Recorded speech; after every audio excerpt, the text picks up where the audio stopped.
we will be discussing today is reading number 49. Reading number 49, fixed income, chapter number 1.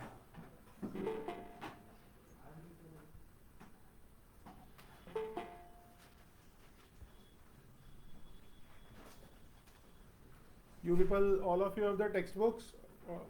You people don't have? No?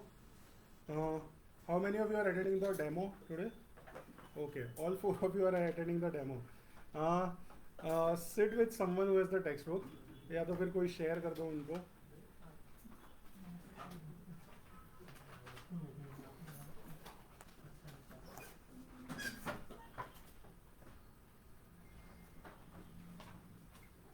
Okay, ठीक है. आप लोगों का background क्या है? What is the background you people? Okay, what about you? Second year, third year? What about you people? Undergraduate. Okay, in which year? 12th. Okay.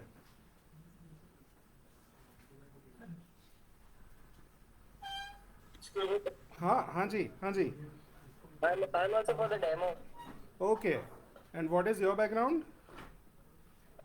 My college haven't started yet. The first year. Okay. Hi, so what we will be starting today is a subject called fixed income, right? Fixed income is basically a subject wherein you will be learning about bonds, debentures, right? All those instruments where you park your money and you get income which is basically known to you when you are parking the money, right?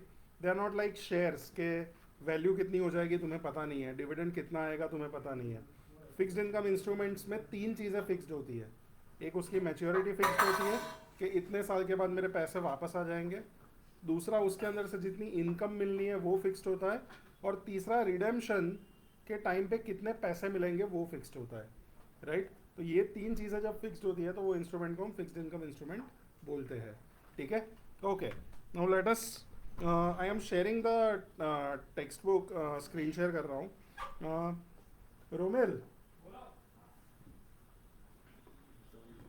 Rommel online demo जो हमने book 4 मोकली दे છે.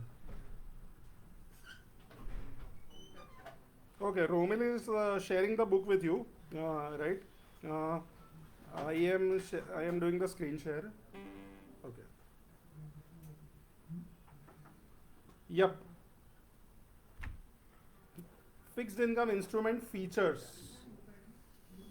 Fixed income instrument features.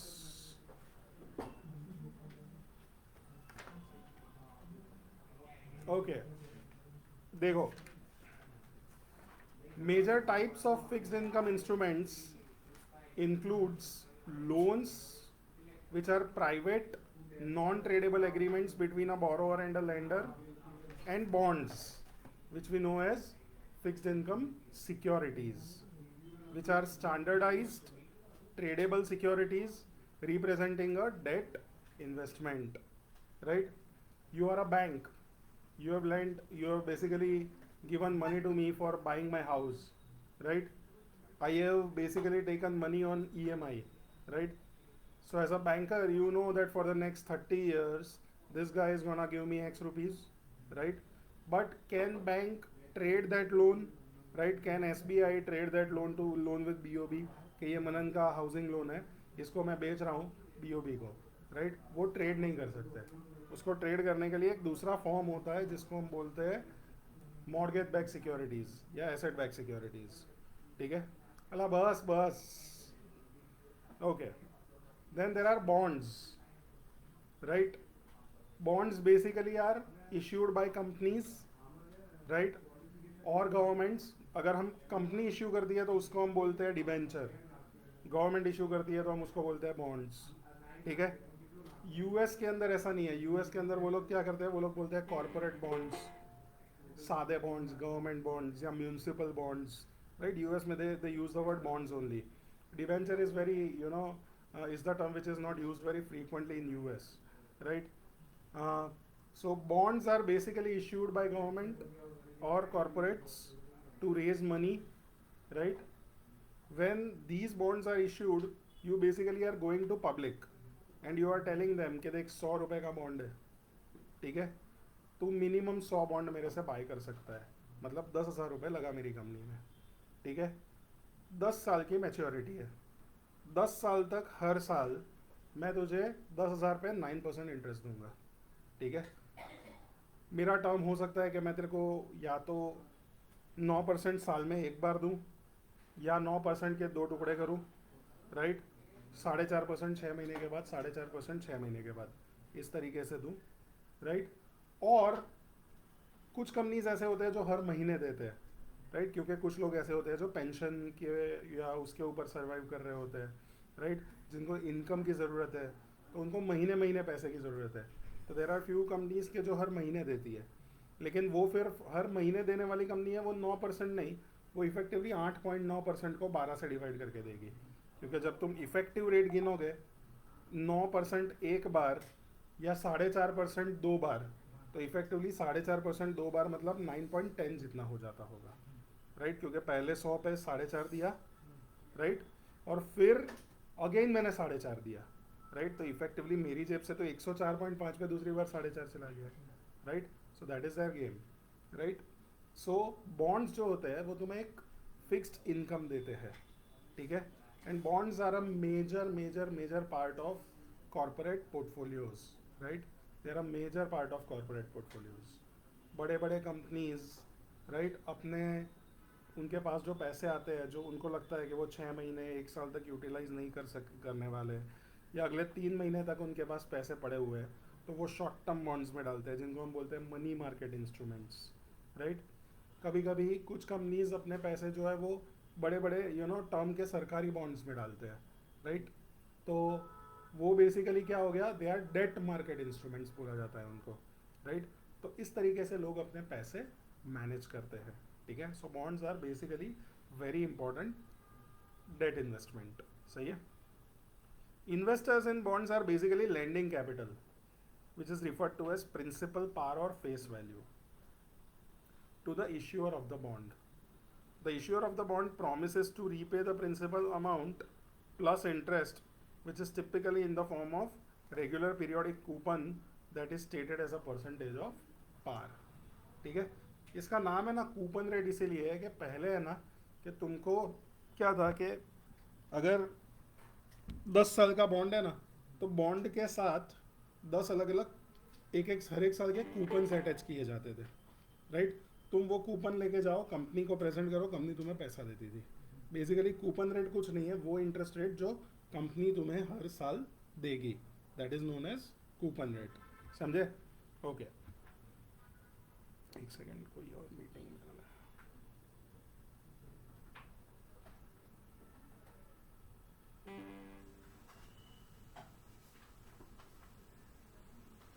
Okay.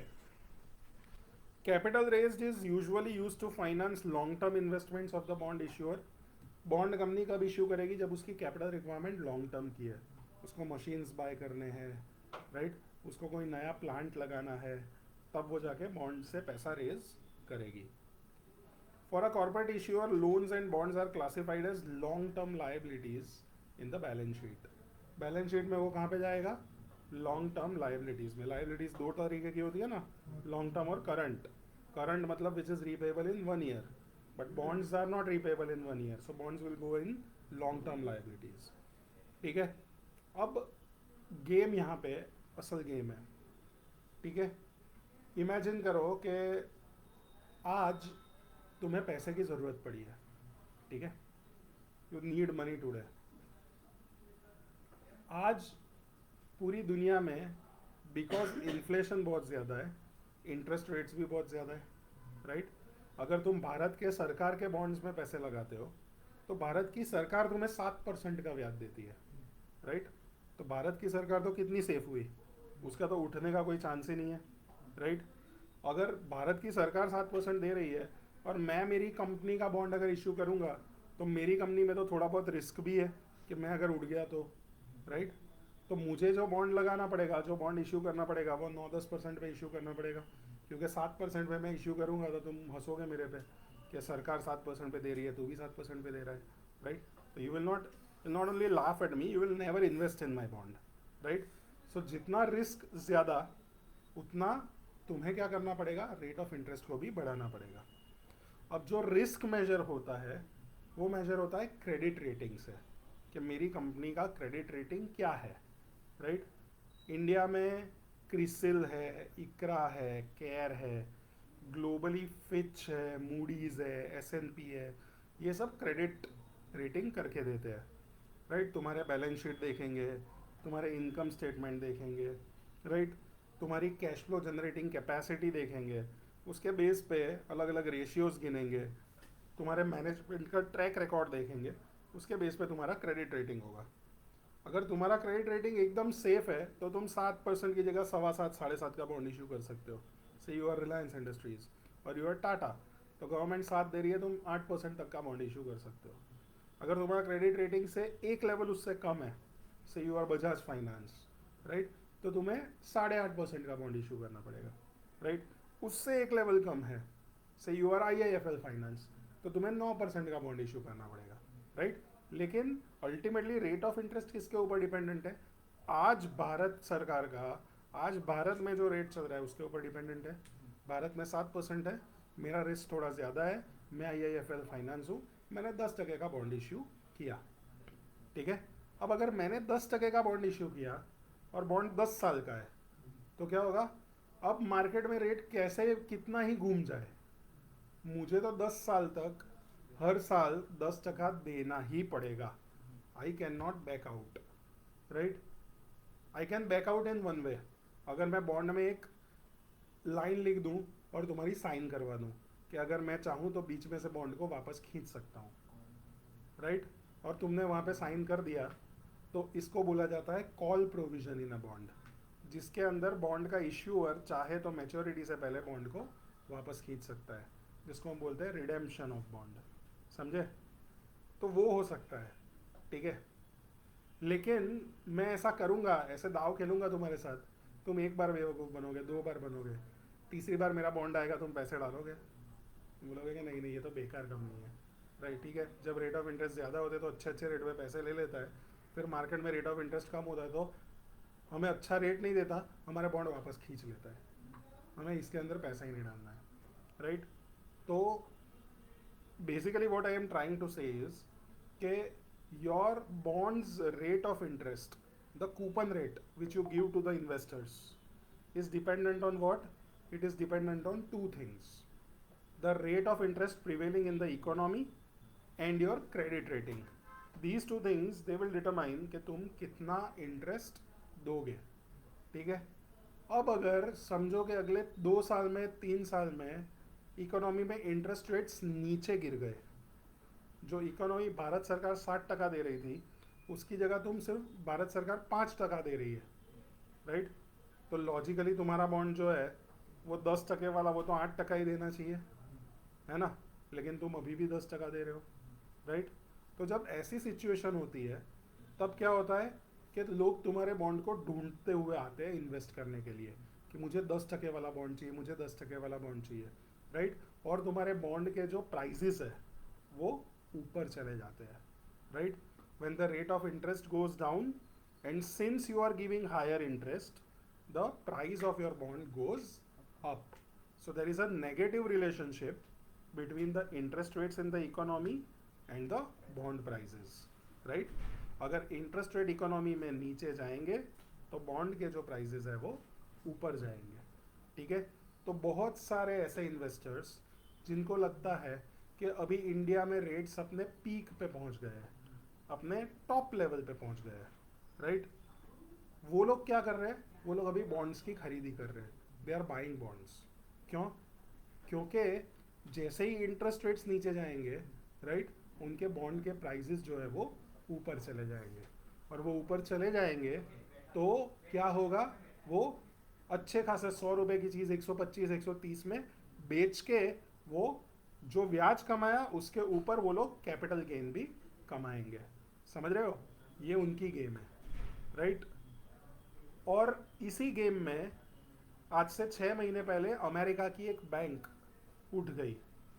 Right. Signature bank. Right. Signature एक बहुत अलग brand भी है India में, लेकिन हम बैंक की बात कर रहे हैं, we are talking about a bank, right. ये सिग्नेचर बैंक ने बहुत सारे बॉन्ड्स इश्यू किए थे, राइट। इश्यू किए थे, सस्ता रेट था तब। अब रेट बढ़ता गया बढ़ता गया बढ़ता गया, सॉरी, वो लोगों ने जब बॉन्ड्स इश्यू किए थे, वो लोगों ने, एक सेकेंड, उनकी गेम क्या थी, जस्ट लेट मी रिकलेक्ट। ना ना, एक second. They had invested in government securities. हाँ, वो लोगों ने क्या किया था, वो लोगों ने वो लोगों ने गवर्नमेंट सिक्योरिटीज, अमेरिका की गवर्नमेंट सिक्योरिटीज में जब रेट्स कम थे तब बहुत सारे पैसे इन्वेस्ट किए थे। तब रेट्स कम थे तो उनके बॉन्ड की वैल्यू जो थी, राइट, वो सपोज 100 रुपये थे तो 100 रुपये थी। अब अमेरिका में रेट्स बढ़ गए, रेट्स बढ़ गए मतलब क्या हुआ, गवर्नमेंट सिक्योरिटीज़ की जो वैल्यू है वो कम हो गई, वैल्यू कम हो गई, और अचानक से अमेरिका में स्टार्टअप्स और वो सब जगह पे मंदी आ गई। तो मंदी आ गई तो बेसिकली उन्होंने जो लोगों को स्टार्टअप्स और वो सब को लोन दिए थे, वो लोन के पैसे आने धीरे धीरे हो गए, और डिपॉजिटर्स ने अपने पैसे मांगना शुरू कर दिया।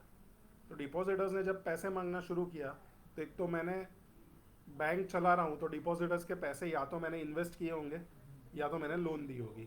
अब लोन में लोग टोपियाँ दे रहे हैं, राइट। और अगर मुझे बॉन्ड बेचने हैं तो मेरे बॉन्ड की वैल्यू क्रैश हो गई है, तो मैं क्या करूँ। तो वो लोगों ने सरकार के पास जाके टाइम मांगा, या सरकार को बोला कि यार हमें कुछ बेल आउट करो, हमें टेम्पररी थोड़ी मदद करो। सरकार ने मदद करने से मना कर दिया, और बैंक जो है वो डिपॉजिटर के प्रेशर में, जब ऐसे न्यूज़ फैलते हैं ना कि ये बैंक खतरे में है, ये बैंक खतरे में है, राइट, तो भारत नहीं, दुनिया का कोई भी कोना हो ना, वहाँ पे वो बैंक के बाहर लाइन लग जाती है, राइट।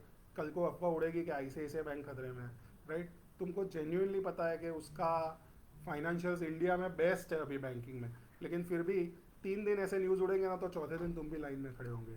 क्यों? क्योंकि भाई मेहनत का पैसा है, राइट। तो वो हुआ, and these people they collapsed, this bank, entire bank collapsed, right. क्यों? क्योंकि they were not able to basically redeem their investments, they were not even able to redeem the investments at their normal face value, समझे।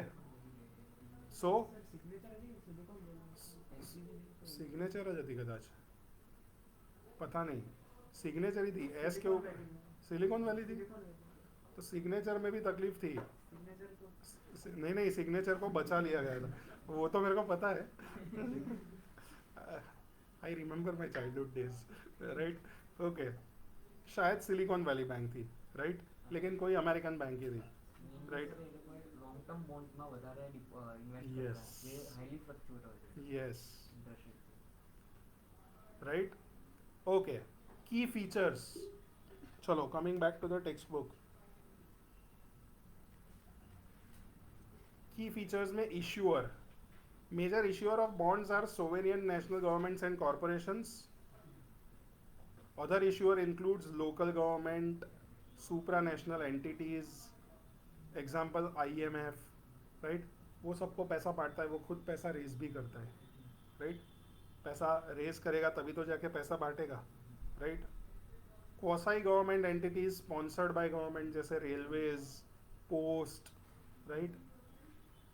Special purpose entities which are corporation set up to purchase financial assets and issues asset backed securities which are bonds backed by cash flows from those assets. तो ये सब issuer हुए हैं। अब बाकी सब तो ठीक है, सोवेरियन गवर्नमेंट मतलब देश की सरकार, ठीक है। कॉरपोरेशंस मतलब कंपनीज, लोकल गवर्नमेंट मतलब स्टेट गवर्नमेंट, यूपी गवर्नमेंट ने बॉन्ड इशू किया, गुजरात गवर्नमेंट ने बॉन्ड इशू किया, ठीक है। सुप्रा नेशनल एंटिटीज मतलब IMF, वर्ल्ड बैंक, वो सब ठीक है। अब स्पेशल पर्पज एंटिटीज जो होते हैं वो क्या होते हैं, ठीक है। SBI, सपोज SBI है, SBI ने अहमदाबाद में से 1,000 करोड़ रुपए का हाउसिंग लोन इशू किया हुआ है, ठीक है, पूरे अहमदाबाद में। जस्ट अ सेकेंड, कोई आ रहा है मीटिंग में।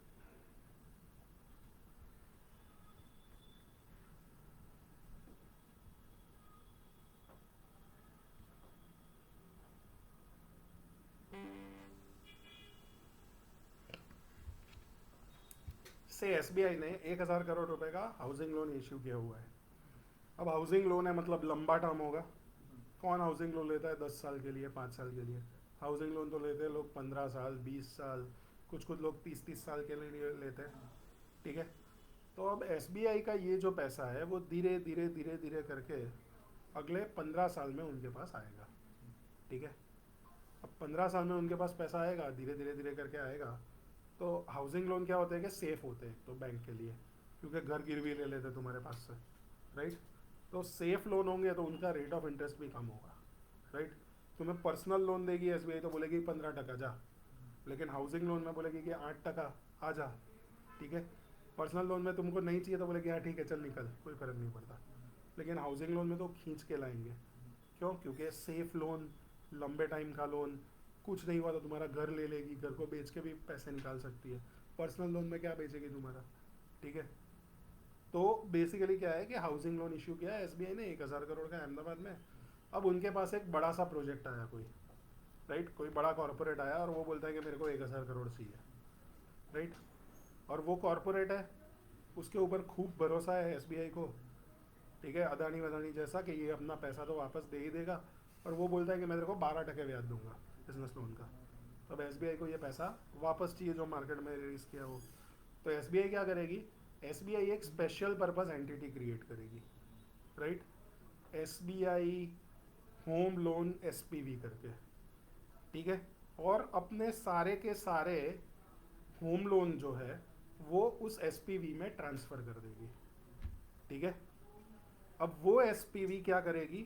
वो SPV मार्केट में जाके बॉन्ड इश्यू करेगी कि देखो हमारे पास तो 1000 करोड़ के लोन है जो 30 साल में, 15 साल में पैसे देने वाले धीरे धीरे करके. तो ये हमारे एसेट हुए. ठीक है. हमारी कंपनी में बॉन्ड में इन्वेस्ट करो. ठीक है. तुम्हारा जैसे जैसे वो लोन का पैसा आएगा वैसे वैसे हम तुम्हें तुम्हारा बॉन्ड का इन्वेस्टमेंट अलॉन्ग विद इंटरेस्ट देते जाएंगे. ठीक है. तो बड़े बड़े कॉरपोरेट्स, बड़े बड़े पेंशन फंड्स, वो सबको वो बॉन्ड इश्यू करेगी. और जैसे ही वो बॉन्ड के 1000 करोड़ रुपए जमा हो जाएंगे, वो SBI होम लोन SPV वो पैसे SBI को दे देगी, और SBI वो लोन अदानी को दे के अपने 12% का रिक्वायरमेंट को पूरा कर लेगा. समझे? अब गेम किसके बीच में चालू हो गई? अब चालू हो गई SBI होम लोन SPV, जिसको सारे पैसे धीरे धीरे धीरे करके कलेक्ट करने हैं, और वो पैसे धीरे धीरे धीरे करके वो लॉन्ग टर्म इन्वेस्टर्स को पास ऑन करने हैं. समझे? तो ये गेम होता है. और ये जो सिक्योरिटी हुई, जो bond SBI home loan SPV ने इश्यू किए, उन्हें बोला जाता है asset backed securities. Asset backed. क्यों asset backed? Because they are backed by loans. ठीक है. अगर हाउसिंग लोन हुए तो इनको बोला जाता है मॉर्गेज बैक्ड सिक्योरिटीज. अगर कार लोन्स हुए, क्रेडिट कार्ड के लोन्स हुए, तो उनको बोला जाता है एसेट बैक्ड सिक्योरिटीज. समझे ना? So this is the game. फिर every bond has a maturity. Maturity date of the bond is the date on which final cash flow is paid. ठीक है. जब भी मैं बॉन्ड में पैसा डालूंगा तो मुझे पता है कि कब मेरे पैसे वापस आ जाने वाले हैं. राइट. FD करते हो तो पता है कि 3 साल की FD है तो तीसरे साल के एंड में बैंक अकाउंट क्रेडिट होने वाला है. शेयर बाय करोगे तो ऐसा पता होता है कब पैसे वापस आएंगे? नहीं. भाव बढ़ेगा तब बेचेंगे. राइट. बीच में सब साला लुढ़क गया, बाजार गया, कंपनी गई, तो क्या होगा? पैसे वापस ना भी आए. राइट. पूरा का पूरा कैपिटल भी साफ हो सकता है. कंपनी कुछ भी खराब करे, इकोनॉमी में कुछ भी खराब हो, इंडस्ट्री में कुछ भी खराब हो, अल्टीमेटली किसकी वैल्यू कम हो जाएगी? शेयर की वैल्यू. तो सबसे ज़्यादा रिस्क कोई भी कंपनी में पैसा लगाने वाला या शेयर होल्डर लेता है. ठीक है. जिसने शेयर बाय किए वो जहाँ भर का रिस्क लेके वो शेयर को बाय कर रहा है. लेकिन लोगों को पता चलता नहीं है. लोग देखे कि बाजार वजह से, बाजार वजह से. राइट. तो कहीं से भी किसी का भी पैसा लगा के मार्केट में डाल देते हैं. राइट. 70 साल का बंदा जो पेंशन पे जी रहा है, राइट, जिसकी लॉस रिकवर करने की कैपेसिटी नहीं है, उसको भी कन्विंस कर देंगे कि देख 10 रुपये की चीज़ 50 रुपये की हो गई, एक नया ऐसा ही आइटम आई है, चल तेरे पैसे लगा देता हूँ. और फिर वो 10 रुपये 5 रुपये हो जाएंगे तो उसका कैपिटल आधा हो जाएगा. राइट. जो मांड ब्याज पे चलाता था वो आधी इनकम पे कैसे चलाएगा? राइट. लेकिन लोग कुछ सोचते नहीं है. Right. As an equity investor you take a lot of risk, and sometimes we do not actually correctly estimate the risk. Right. or sometimes we overestimate the risk, and when we overestimate the risk we are willing to pay less for an item which is very very good. Sometimes we underestimate the risk, right, and we overpay for a share, right. तो जब हम under पे करने के लिए बैठे हैं तो हमें शेयर मिलेगा नहीं, राइट. जब हम ओवर पे करके बैठे हैं तो साला वो शेयर बाद में टूट जाएगा, राइट. तो रिस्क को करेक्टली एस्टिमेट करना वो बहुत बड़ी दिक्कत वाली चीज़ है, राइट. पूरे CFA के अंदर 3 साल के अंदर ये चीज़ आप धीरे धीरे धीरे करके सीखोगे, राइट, कि शेयर का एक करेक्ट वैल्यू क्या होना चाहिए और वो कैलकुलेट करने के कैसे क्या क्या तरीके हैं, ठीक है. फिर भी मास्टर तो नहीं बनोगे, राइट, क्योंकि तुम जो पढ़ रहे हो वो किताबी ज्ञान है और तुम्हें जो एक्चुअल में काम करना है वो बाजार में काम करना है, मार्केट में काम करना है, राइट. मार्केट में हज़ारों वेरिएबल्स होते हैं जो अफेक्ट करते हैं, किताब में वो वेरिएबल्स नहीं होते हैं, समझ रहे हो ना.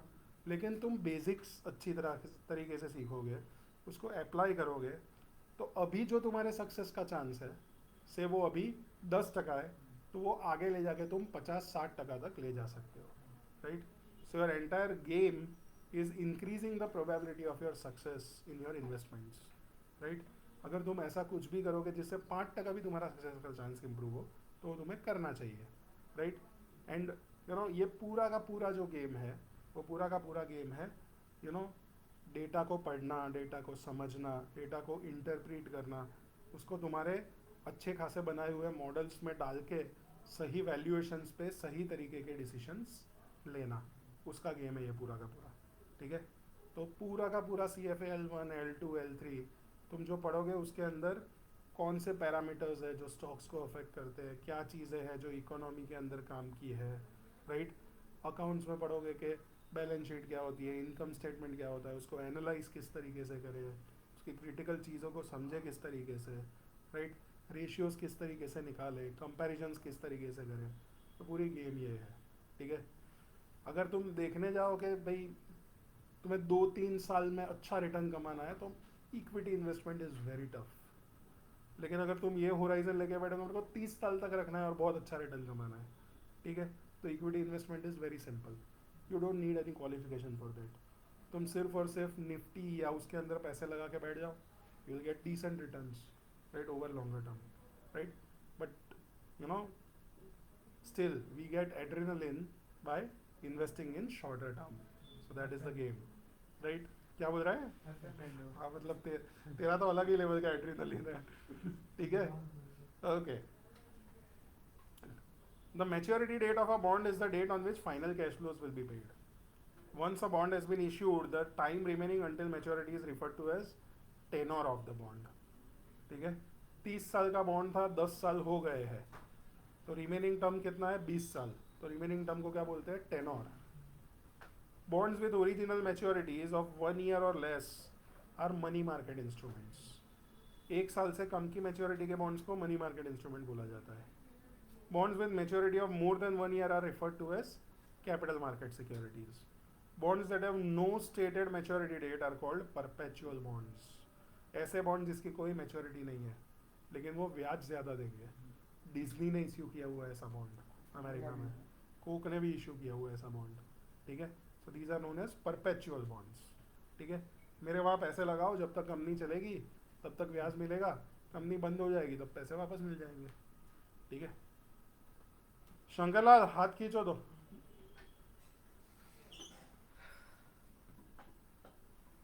प्रिंसिपल पढ़ लो. प्रिंसिपल कुछ नहीं है, face value of the bond है.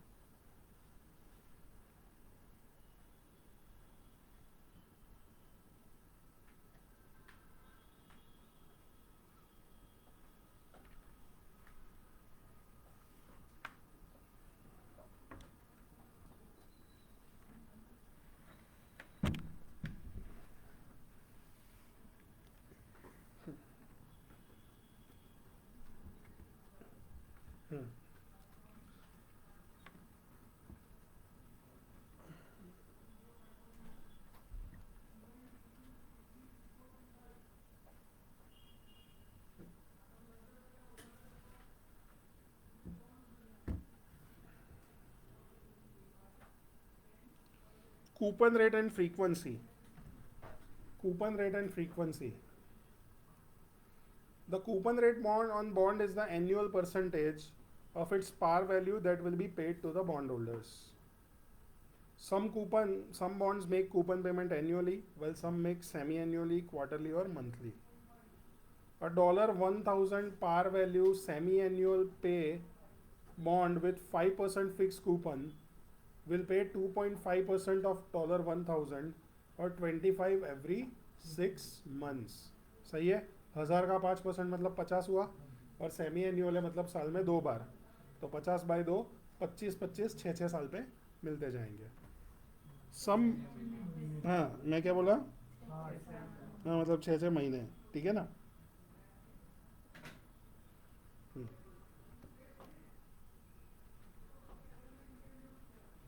Some bonds pay coupons based on variable market rate of interest at the date of coupon payment. Variable market rate of interest, ठीक है. फिक्स्ड नहीं है कि इतना मैं दूंगा. मार्केट में जिस तरीके से इंटरेस्ट रेट घूमेगा उसके ऊपर मैं दूंगा, राइट. तो अगर मार्केट में 5% है तो मैं तुम्हें 6% दूंगा. मार्केट में 7% हो गया तो मैं तुम्हें 8% दूंगा. लेकिन मार्केट में 4% हो गया तो मैं तुम्हें 5% ही दूंगा, राइट. इनको क्या बोला जाता है, they are known as floating rate notes और floaters, right. The variable market rate of interest is called the MRR, market reference rate, right. Globally एक MRR है जिसका नाम है LIBOR, London interbank offer rate, right. पूरी दुनिया में जब भी अमेरिका वाला बॉन्ड इशू करना चाहता है किसी ऑस्ट्रेलिया वाले को या यूरोप वाले को, तो वो अगर मार्केट रेट का रेफरेंस लेगा तो वो किसका लेगा, London interbank offer rate का. लाइबोर इज बेसिकली अगर यूके में किसी एक बैंक को दूसरे बैंक से पैसा लेना है तो वो किस रेट पे वो पैसा लेगी, वो रेट जो हुआ उसको लाइबोर बोला जाता है. FRN promises to pay variable reference rate plus the fixed margin. The added margin is typically expressed in basis points, which is 100th of 1%. तो अगर मैं बोलूँ कि I will give you LIBOR plus 50 basis points, मतलब 50 basis points मतलब आधा टका. LIBOR plus 25 basis points मतलब 0.25% एक्स्ट्रा. अगर मैं बोलूँ कि लाइबोर प्लस 150 बेसिस पॉइंट्स तो 1.5% एक्स्ट्रा, समझे. Some bonds pay no interest before maturity, कोई इंटरेस्ट नहीं देते, and they are called zero coupon bonds. कोई ब्याज नहीं देते तो क्यों पैसा लगाऊं मैं, फिर भी लोग लगाते हैं. क्यों लगाते हैं, क्योंकि वो डिस्काउंट पे इश्यू होते हैं, ठीक है. 100 रुपये का बॉन्ड है, 10 साल की मैच्योरिटी है, 40 रुपये पे इश्यू हुआ है, तो अभी तुम 40 रुपये दो, 10 साल के बाद 100 रुपये ले जाओ. तो इन्हें क्या बोलते हैं, जीरो कूपन बॉन्ड्स और pure discount bonds. Pure discount refers to the fact that these bonds are sold at a discount to their par value.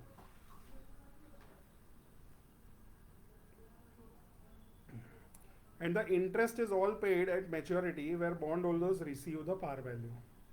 A 10-year $1,000 zero coupon bond yielding 7% would sell for a bit more than 500 and pay $1,000 on maturity. सही है. Normally there is something which is known as rule of 72. Rule of 72 क्या बोलता है कि 72 divided bye interest rate करो, right.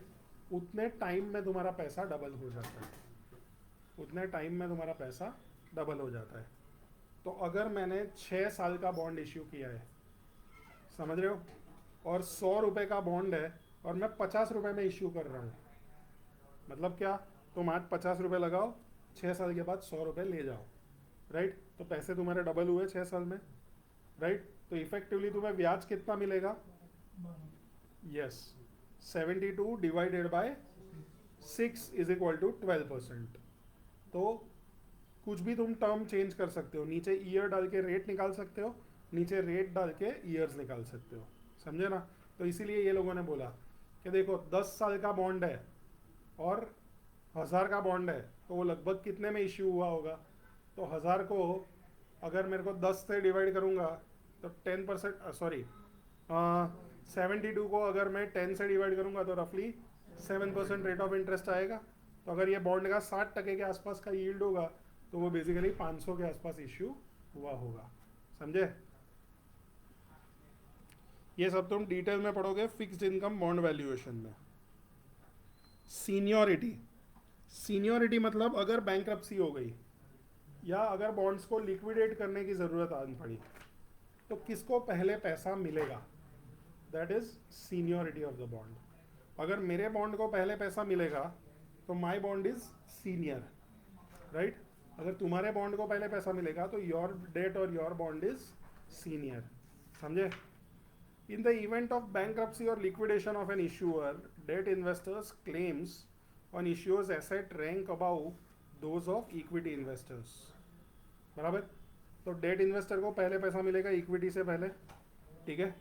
ये एक basically जब भी कोई कंपनी लिक्विडेशन में जाती है तो एक लीगली एक क्रोनोलॉजी फॉलो करनी होती है। इस तरीके से पहले पैसा जाएगा। सबसे पहले गवर्नमेंट के सारे डेट रीपे होंगे, राइट। उससे भी पहले एम्प्लॉय के सैलरी जाएंगे, राइट। 3 महीने तक के सैलरी जो होते हैं एम्प्लॉयज़ के, उसको सबसे पहले क्रोनोलॉजिकली पे करना होता है। फिर गवर्नमेंट को सारे टैक्सेस देने होते हैं।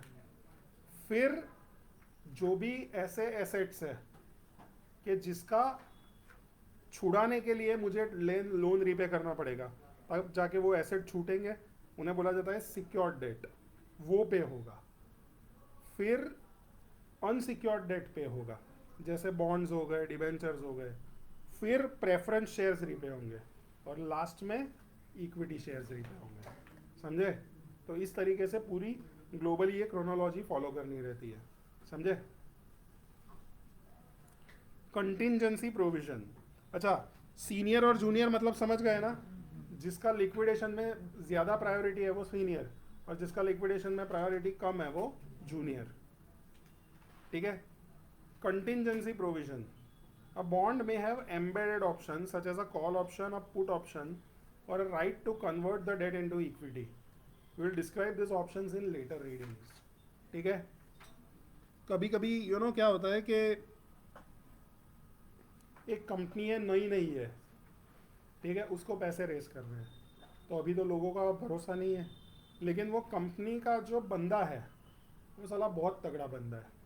तो तुमको पता है कि ये कंपनी नहीं है, लेकिन चलाने वाला जो बंदा है, राइट, वो तगड़ा बंदा है, उसको पैसे रेस करने हैं। तो उसके लिए बेस्ट ऑप्शन क्या होता है? Convertible bonds. वो कन्वर्टिबल बॉन्ड इशू करेगा तो क्या होगा कि पहले वो बॉन्ड की तरीके से काम करेंगे। मतलब जब कंपनी नई है, जब वो कंपनी को मैक्सिमम रिस्क होता है, तब तुमने जो पैसे लगाए उसके ऊपर तुम्हें फिक्स्ड इंटरेस्ट मिलेगा, ठीक है। और फिर 5-7 साल के बाद तुम्हारे पास ऑप्शन होगा कि तुम चाहो तो ये बॉन्ड को बॉन्ड ही रखो, या तो फिर बॉन्ड को रिडीम करवा दो, पैसे ले लो, या तो अपने बॉन्ड को इक्विटी शेयर में कन्वर्ट करवा दो, ठीक है। तो अगर कंपनी तगड़ी है तो अल्टीमेटली पैसा तुम्हारा कब बनेगा? जब बॉन्ड इक्विटी में कन्वर्ट हो जाएगा, तब पैसा बनेगा तुम्हारा, राइट। तो इस तरीके की सिक्योरिटीज़ बहुत पॉपुलर होती है, convertible bonds. Call option, put option, वो हम थोड़ा नेक्स्ट क्लास में देखेंगे डिटेल में कि क्या होता है। यील्ड मेजर्स, एक सेकेंड शंकरलाल, थोड़ा पानी दो ना। गिव मी 2 minutes, हाँ, couple of minutes. બાર્બેડોસમાં વેધર કેવું છે આજે? ક્લિયર? मेरे को આપણે भी क्लियर છે। मेरे को बहुत डर लग रहा है रबाड़ा का। रबाड़ा हर बार रोहित की बैंड बजा देता है। हाँ, बट अगर ये टिक गया ना रोहित शर्मा तो फिर कोई दिक्कत नहीं है।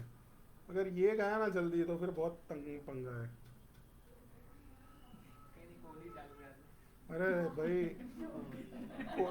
કોઈ બી ચાલે, 12 વાગે આપણે લોકો સેલિબ્રેટ કરવા જોઈએ રાત્રે. વહેલા કરી દઈએ બસ 11 વાગે celebrate. सच में. You know, there is a meme, मतलब there is a meme that you go to a petrol pump, right? और तुम वो पेट्रोल पंप में वो जाके गाड़ी खड़ी करते हो तो फिर वो बंदा आता है कि सर ज़ीरो चेक कर लो, राइट? तो वो जो मीम होती है ना, उसमें वो जो पेट्रोल भरने वाला है उस वहाँ पे रोहित शर्मा है और गाड़ी के अंदर जो बैठा है वो रबाड़ा है, राइट? और रबाड़ा हर बार रोहित शर्मा की वाट लगा देता है टेस्ट मैचेस में, हर बार बैंड बजाता है. लेट अस सी क्या होता है. एक उसी का डर है, वो जल्दी आउट नहीं होना चाहिए वरना पंगे. चलो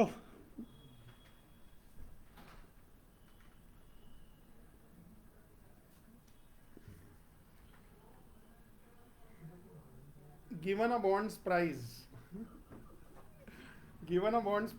and its expected cash flows, we can calculate the expected return from investing in a bond, which is referred as bonds yield. ठीक है, ये कैसे कैलकुलेट होगी, वो पूरा का पूरा एक चैप्टर है कैलकुलेशन का, राइट? अगर मैं आज बॉन्ड में 100 रुपये लगाता हूँ, अगले 10 साल तक बॉन्ड मुझे 10 रुपये देता है और मैच्योरिटी पे मेरे को 100 रुपये वापस दे देता है, तो इफेक्टिवली बॉन्ड में से मेरी कितने टका कमाई हुई, राइट? उस कैलकुलेशन को क्या बोलते हैं, बॉन्ड्स यील्ड.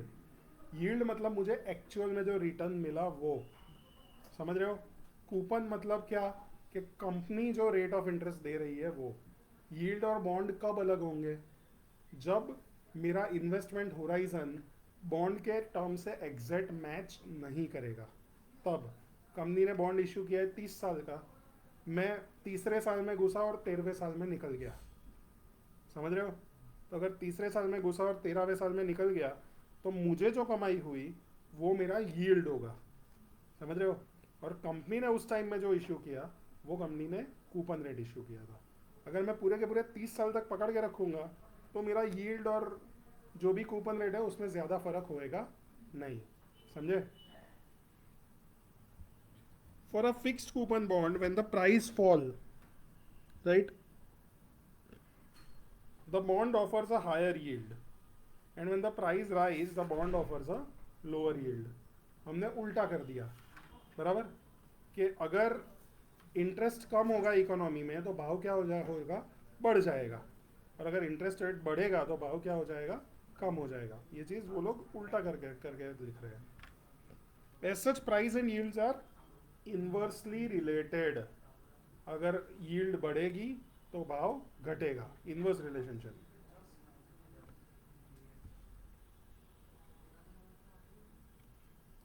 फॉर अ फिर ये प्रोफेसर नोट, ठीक है, देख लो. अलग-अलग चैप्टर्स में अलग-अलग टॉपिक है. For a given issuer, we will likely find that bonds of different maturity will offer different yields. Graphical plot of these yield versus maturity is referred to as yield curve. Example of yield curve of US Tech is displayed in figure 49.1. समझ रहे हो yield curve क्या होता है? अगर 1 साल की maturity का बॉन्ड है, राइट, तो 1 साल के बॉन्ड में पैसा लगाना है तो तुम 7% वो देगा तो भी लगा दोगे. लेकिन अगर वो 2 साल का होगा और बोलेगा कि मैं 60% दूंगा तो तुम लगाओगे? Answer is no. क्यों? 1 साल में भी 60%, 2 साल में भी 60%. तू मेरी जेब से एक एक्स्ट्रा साल के लिए पैसा निकलवा रहा है तो मुझे कुछ एक्स्ट्रा तो दे भाई, है ना? बैंक में जाओ, बोलोगे 2 साल की एफडी करनी है तो बैंक एक रेट कोट करेगा. फिर बोलोगे 3 साल का रेट क्या है, तो लगभग वो 3 साल का रेट जो है वो 2 साल से ज़्यादा होगा. 5 साल का जो रेट है वो उससे भी थोड़ा ज़्यादा होगा, या तो फिर उसमें टैक्स बेनिफिट्स होंगे, राइट? तो अलग अलग टर्म जो होता है उसके अलग अलग यील्ड्स होते हैं, राइट? और अगर तुम एक बाजू चार्ट में टर्म को डाल दो और दूसरी बाजू रेट ऑफ इंटरेस्ट को डाल दो और तुम एक ग्राफ प्लॉट करो तो वो ग्राफ का नाम क्या हो गया, yield curve. Yield curve.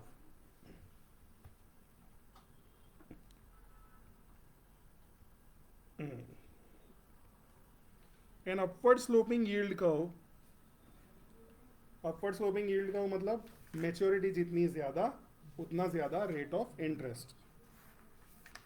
As US Treasuries exhibited in mid 2018 is referred to as a normal yield curve. Right? Normal situation में upward sloping yield curve होगा. Because this is the shape most frequently observed. Normal yield curve reflects investors' demand for higher return for longer dated maturities due to higher level of risk. 2 साल में risk ज़्यादा है कि 5 साल में risk ज़्यादा है? 5 साल में रिस्क ज़्यादा है. तो 5 साल के लिए मुझे 2 साल से ज़्यादा ब्याज चाहिए, राइट? तो इसीलिए यील्ड कर्व अपवर्ड स्लोपिंग होगा, right? Downward sloping yield curve as exhibited in mid 2033 is less common and is referred to as inverted yield curve. ठीक है, ये कब होता है? जब शॉर्ट टर्म में इंटरेस्ट रेट्स पागल हो गए हैं, लेकिन ये रेट ऑफ इंटरेस्ट सस्टेन नहीं करेंगे क्योंकि गवर्नमेंट की पॉलिसी है कि हम कुछ भी करके रेट ऑफ इंटरेस्ट को नीचे लाएंगे. तो शॉर्ट टर्म में रेट ऑफ इंटरेस्ट ज़्यादा है लेकिन लॉन्ग टर्म में रेट ऑफ इंटरेस्ट कम होने वाला है. तो ये कौन सा यील्ड कर्व हो जाएगा? Inverted yield curve. अभी पूरी दुनिया की सारी सरकारें ये चीज़ में लगी हुई है कि हमको रेट ऑफ इंटरेस्ट को नीचे लाना है, बहुत ऊपर चले गए हैं, राइट? पहले लोगों को 3-3, 3.5% पे अमेरिका में हाउसिंग लोन मिल जाते थे, अभी वो 5.5-6% हो गया है, राइट? पहले इंडिया में लोगों को 7% पे लोन्स मिलते थे, होम लोन्स, जो लोगों ने 9% पे अभी लिए हुए हैं. अभी वो थोड़ा रेशनलाइज होके 8.2-8.3% पे आया है, right? Government bonds are often deemed to be the lowest credit risk. Government के बॉन्ड में सबसे कम रिस्क होता है, इसीलिए उनका जो क्रेडिट रेटिंग है वो सबसे ज़्यादा होगा और उनका जो रेट ऑफ रिटर्न होगा वो सबसे कम होगा, राइट? सरकार क्यों ज़्यादा ब्याज दे? अगर सबसे सेफ बॉन्ड इश्यू कर रही है तो वो तो बेयर मिनिमम ही देगी, right? Okay. Government bonds are often deemed to be the lowest credit risk in a particular market due to the fact that bonds are backed by tax raising powers of the government. Government bond yield curve is commonly used as a benchmark to assess the extra returns, which we call spreads, offered by more risky issuers such as corporations. तो देखो, for example, if a 5-year corporate bond is yielding 6% and 5-year government bond is yielding 5%, the spread is 1%. अगर corporate का risk जितना ज़्यादा, spread भी उतना ज़्यादा, right? Reliance को इशू करना है तो वो 6% पे कर पाएगी, लेकिन जोमेटो को इशू करना है तो उसको 7.5% पे करना पड़ेगा, 8% पे करना पड़ेगा, right?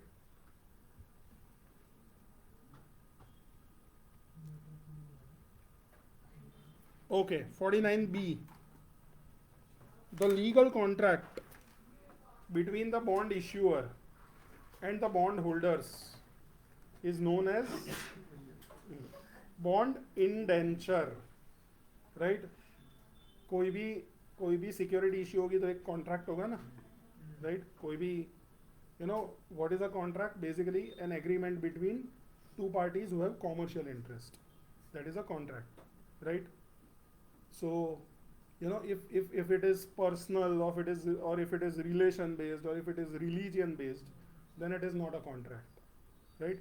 But if it is commercial, right, and it is between two unknown parties, it is a contract, right?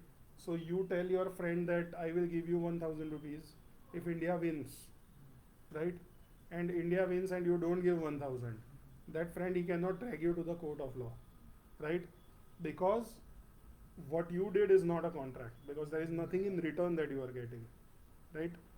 So whenever there is a bond issue, there will be a contract between whom? One, the investor, and second, the issuer. So company और investor के बीच में जो contract होगा उसको बोला जाता है bond indenture. The indenture defines obligations of and restrictions on the borrower, including source of repayment. It forms the basis for all future interactions between the bondholder and the issuer. सही है? So bond indenture बांधता है किसको? Company के issuer, bond के issuer को, कि उसको कब रीपेमेंट करना होगा, उसको कब सिक्योरिटीज़, कितनी सिक्योरिटी मेंटेन करनी होगी, किस तरीके से ऑपरेट करना होगा, right. Source of repayment.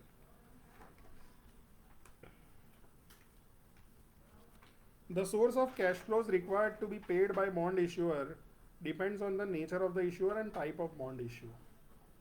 Sovereign bonds are repaid from taxes and economic activity, and in some cases the ability of government to create new currency. This tends to result in sovereign debt being perceived as the lowest credit risk in a particular region. सही है. Sovereign risk सबसे कम क्यों है? क्योंकि सरकार tax collect कर सकती है, राइट. और टैक्स कलेक्ट नहीं भी हुआ तो छाप के पैसा दे देगी, राइट. अब तो ऐसा है नहीं कि सोना है तो ही उतनी कैश छाप सकते हो. पहले ऐसा था कि जितना गोल्ड उतनी करेंसी छापो, राइट. अब तो ऐसा कुछ है नहीं, छापो जितना छापना है, ठीक है. किसको चाहिए पैसा? छाप छाप के देना है, right. So that is government, right. Okay. Local government bonds are repaid from local government taxes or revenue from operational infrastructure such as toll roads. अगर यूपी गवर्नमेंट ने कोई बॉन्ड इशू किया है तो यूपी गवर्नमेंट के revenue में से उसको पे करेंगे वो लोग, राइट. स्टेट के जो रेवेन्यूज होते हैं वो ज़्यादातर क्या होते हैं? स्टेट के जो रेवेन्यूज होते हैं वो पेट्रोल डीजल पे जो भी ड्यूटीज़ लगते हैं वो स्टेट रेवेन्यूज हुए, राइट. दारू के ऊपर जो एक्साइज लगता है वो स्टेट कलेक्ट करता है. एग्रीकल्चर के ऊपर जो इनकम टैक्स होता है वो स्टेट कलेक्ट करता है.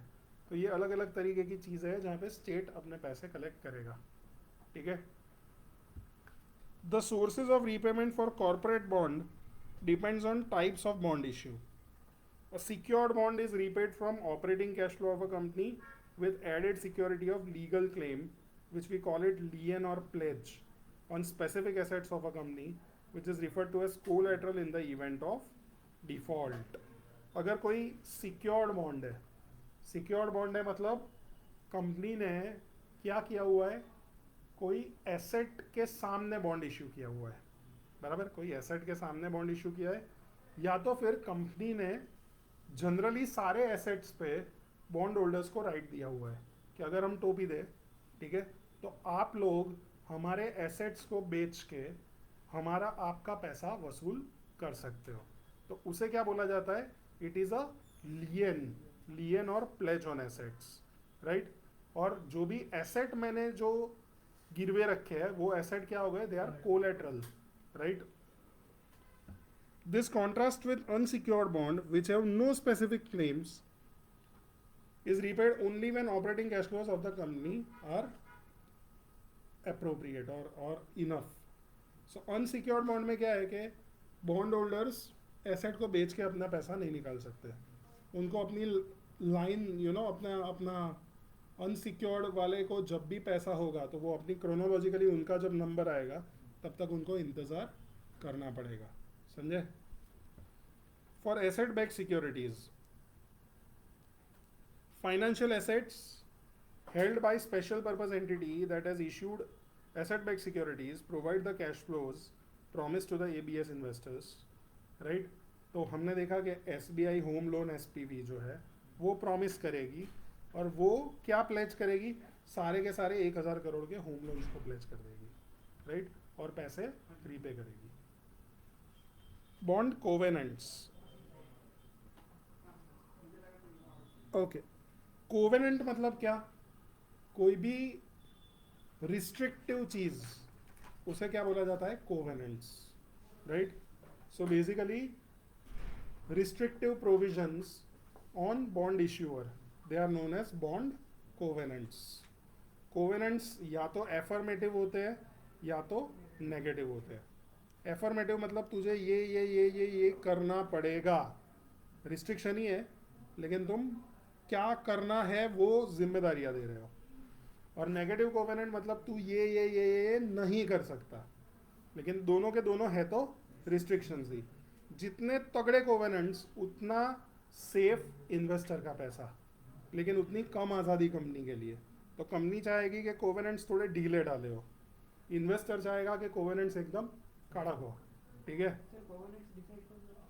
कोवेनेंट्स जो है वो ज़्यादातर तो कंपनी डिसाइड करती है और कंपनी डिसाइड करके वो इन्वेस्टर को देती है कि ये मेरे कोवेनेंट्स है, तेरे को आना है तो पैसे डाल, ठीक है. सर अगर कोवेनेंस ज़्यादा स्ट्रिक्ट हो तो फिर कूपन रेट कम कर सकते हैं या नहीं कर सकते? लॉजिकली करना चाहिए, क्योंकि कोवेनेंट्स जितने ज़्यादा स्ट्रिक्ट उतना सेफ इन्वेस्टर का पैसा। पर तो- तो उतनी डिमांड में होगा तो कूपन रेट कम भी रखेंगे। वो भी है, लेकिन तू इस तरीके से मार्केट कर सकता है कि हमारे कोवेनेंट्स बहुत ज़्यादा तगड़े हैं, इसीलिए हमने मार्केट से कूपन रेट 0.25% पैसा कम रखा हुआ है। तो तेरे लिए जस्टिफिकेशन का एक ग्राउंड है, ठीक है। मतलब तुम कुछ भी स्टोरी सुना सकते हो, देखो, right, you should be logical enough. And में तो सबके पैसे ऐसा नहीं। हाँ वही ठीक है, okay. Affirmative covenants, they specify requirements the issuer must fulfil. जैसे this require the issuer to provide timely financial report to bondholders, कि हर 3 महीने पे अकाउंट बॉन्ड होल्डर्स के पास पहुंच जाना चाहिए, ठीक है। Specify the use of the bond proceeds, कि जो भी पैसा कलेक्ट किया वो यहाँ पे ही लगाना है तुझे। Specify bond holders right to redeem at premium to par if the issuer is acquired in merger और कॉर्पोरेट टेक ओवर। अगर मर्जर हुआ, कंपनी को किसी और ने उठा लिया और वो बंदा हर एक को पैसे वापस दे रहा है, तो प्रीमियम पे उसको पैसे वापस देने पड़ेंगे। 2 examples of affirmative covenants are cross default and pari passu. Cross default clause states that if the issuer defaults on any other debt obligation, the issuer will be considered to be default on this bond. समझे ये कितना strict provision हुआ, ठीक है। तुमने से कोई bank का इंस्टॉलमेंट नहीं पे किया, वहाँ पे डिफॉल्ट हो गया है, तो ऐसा माना जाएगा कि ये बॉन्ड में भी डिफॉल्ट हो गया, right. This is known as cross default. किसी के भी पैसे देने में तुमने टोपी दी तो तुमने हमारे बॉन्ड में टोपी दी, ऐसा मैं मान लूंगा। That is a cross default bond, right. Pari passu clause states that bond will have to give the same priority of claims as the issuer's other senior debt issues. Pari passu मतलब equal, right? तो अगर तुमने कोई ऐसा bond issue किया है हमारे बाद जो हमसे सीनियर है, राइट, तो हमारा बॉन्ड भी उसी पॉइंट पे, उसी टाइम पे, उसी अमाउंट से इक्वली रीपे होना चाहिए। अगर वो गवर्नमेंट डेट हो तो गवर्नमेंट डेट में तो कोई दिक्कत नहीं होती।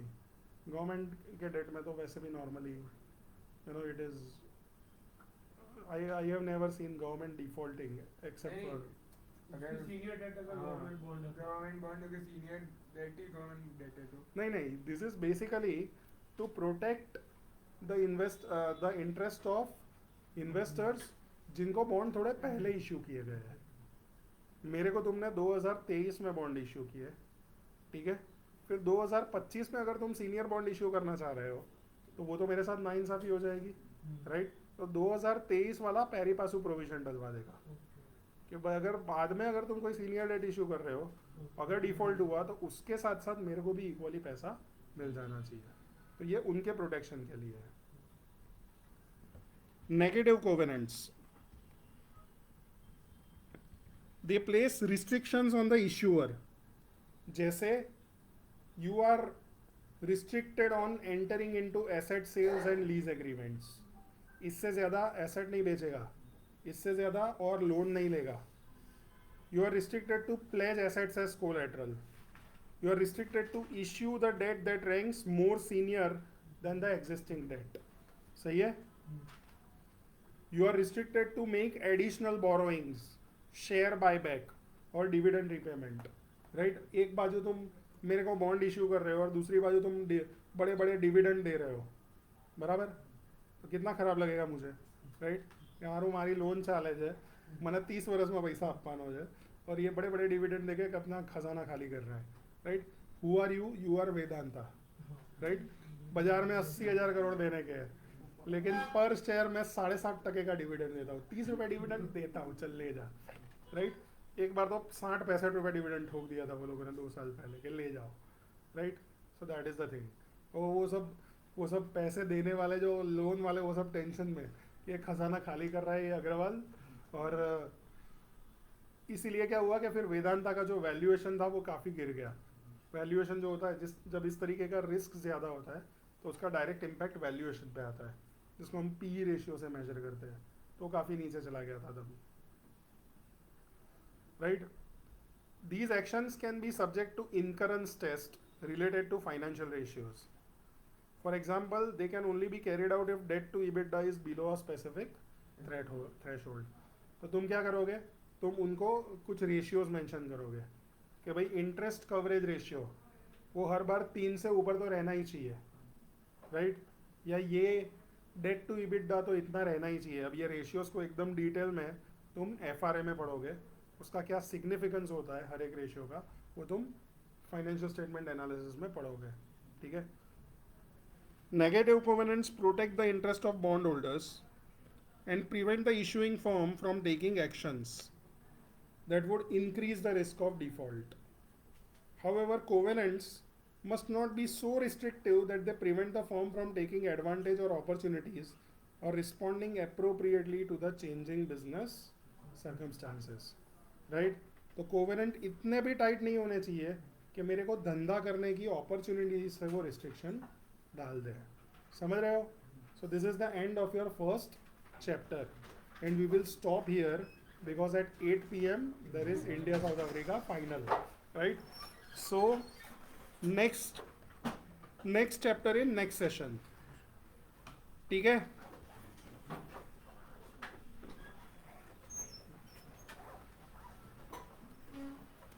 Thank you, sir.